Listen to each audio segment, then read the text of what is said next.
بسم اللہ الرحمن الرحیم۔ السلام علیکم پیارے دوستو، میں ہوں تیق احمد اور آپ دیکھ رہے ہیں میرا یوٹیوب چینل نالج نیوز 164۔ دوستو، یہ واقعہ آج سے 3500 سال پہلے پیش آیا تھا۔ فرعون کے ڈوب کر مرنے کے بعد سمندر نے اس کی لاش کو اللہ کے حکم سے باہر پھینک دیا، جبکہ باقی لشکر کا کوئی نام و نشان نہ ملا۔ مصریوں میں سے کسی شخص نے ساحل پر پڑی اس کی لاش پہچان کر اہل دربار کو بتایا۔ فرعون کی لاش کو محل پہنچایا گیا۔ درباریوں نے مسالے لگا کر اسے پوری شان اور احترام سے تابوت میں رکھ کر محفوظ کر دیا۔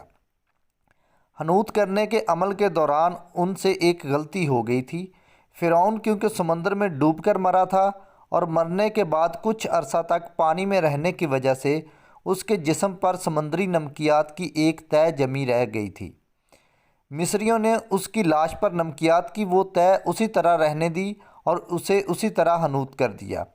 وقت گزرتا رہا، زمین و آسمان نے بہت سے انقلاب دیکھے جن کی گرد کے نیچے سب کچھ چھپ گیا، حتیٰ کہ فرعونوں کی حنوط شدہ لاشیں بھی زمین کی تہوں میں چھپ گئیں۔ ان کے نام صرف کتابوں، ان کی تعمیرات اور لوگوں کے ذہنوں میں رہ گئے۔ اس واقعے کے 2000 سال بعد اس دنیا میں اللہ کے آخری نبی حضرت محمد صلی اللہ علیہ وسلم تشریف لائے۔ ان پر نازل ہونے والی آخری کتاب میں فرعونوں کے قصے بڑی تفصیل کے ساتھ بیان کیے گئے تھے، اور اسی سلسلے میں اس فرعون کا جسم محفوظ کرنے کی بابت آیت بھی نازل ہوئی تھی، جس کی سچائی پر سب اہل ایمان کا پختہ یقین تو تھا، لیکن وہ سمجھنے سے قاصر تھے کہ اس خدائی کا دعویٰ کرنے والے کی لاش کہاں محفوظ کی گئی اور کیسے اسے عبرت کا نشان بنایا گیا۔ 1871 میں مصر کے ایک شہر الغورنیہ سے تعلق رکھنے والے غریب اور معمولی چور احمد عبد الرسول کو فرعونوں کی حنوط شدہ لاشوں کی طرف جانے والے خفیہ راستے تک رسائی مل گئی۔ احمد عبد الرسول نوادرات چوری کر کے بیچا کرتا تھا۔ ایک دن وہ دریائے نیل کے کنارے کے قریب تبیسا کے مقام پر اسی سلسلے میں پھر رہا تھا، جب اسے ایک خفیہ راستے کا پتہ چلا۔ وہاں وہ نوادرات کی چوری کے لیے جگہ کھود رہا تھا کہ اسی دوران اسے کچھ لوگوں نے پکڑ لیا اور پولیس کے حوالے کر دیا۔ وہ جس جگہ کو کھود رہا تھا وہاں سے ملنے والے راستے کی جب مسلسل کھدائی کی گئی تو 1891 کو دوسری ممیوں کے ساتھ اس میں غرق ہونے والی فرعون کی لاش بھی مل گئی۔ اس کے کفن پر سینے کے مقام پر اس کا نام لکھا ہوا تھا۔ ان ممیوں کو قاہرہ لے جایا گیا۔ جب ان ممیوں کا تفصیل سے جائزہ لیا گیا تو فرعون والی ممی پر جمی نمکیات کی تہہ سے تصدیق ہو گئی کہ یہ وہی فرعون ہے جسے اللہ نے پانی میں غرق کر کے بدترین انجام سے ہمکنار کیا تھا۔ یہ بہت بڑا واقعہ تھا۔ اس کی تصدیق کے لیے دنیا بھر کے ماہرین آثار قدیمہ اور سائنسدان مصر کی طرف امڑ پڑے۔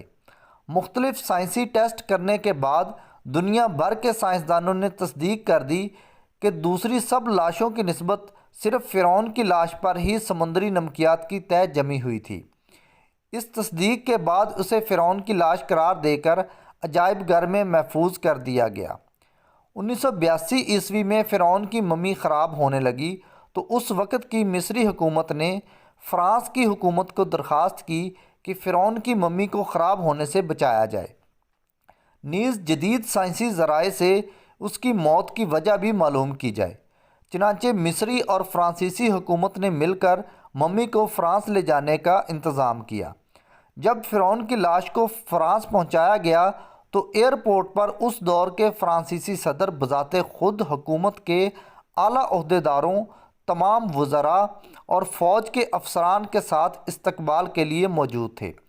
فرعون کی لاش کا استقبال کسی عظیم زندہ بادشاہ کی طرح کیا گیا۔ فوجی دستوں نے سلامی دی۔ فرعون کی ممی کو ماہر ڈاکٹروں کی ٹیم کے حوالے کیا گیا۔ اس ٹیم کی سربراہی ڈاکٹر مورس بوکائے نے کی تھی۔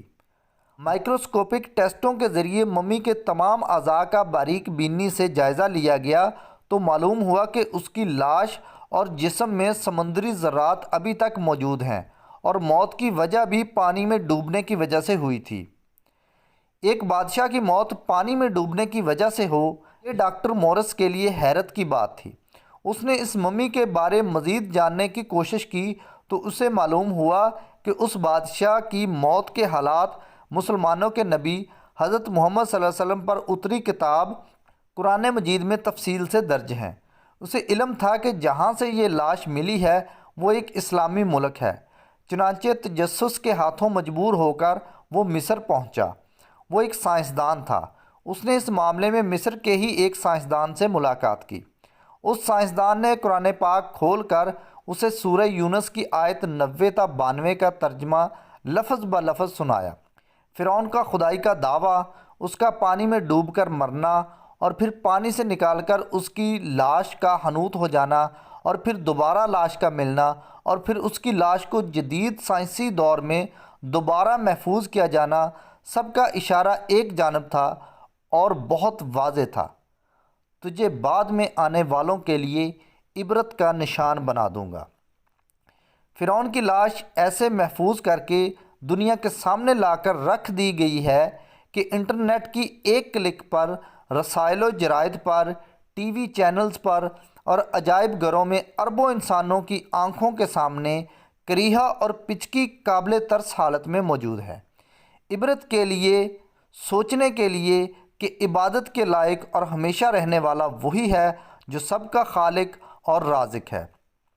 ڈاکٹر مورس نے آیات کا ترجمہ سنا تو اسی وقت پکار اٹھا، قرآن سچا ہے، کلمہ پڑھا اور مسلمان ہو گیا۔ دوستو، اسی کے ساتھ ہماری ویڈیو اپنے اختتام کو پہنچتی ہے۔ ویڈیو کو لائک کریں اور اسے دوستوں کے ساتھ شیئر کریں، اور مزید ایسی انٹرسٹنگ اور سائنسی ویڈیوز دیکھنے کے لیے ہمارا چینل نالج نیوز 164 سبسکرائب کریں اور بیل آئیکن پر ضرور کلک کریں۔ اپنا بہت سا خیال رکھیں، اجازت دیجیے، اللہ حافظ۔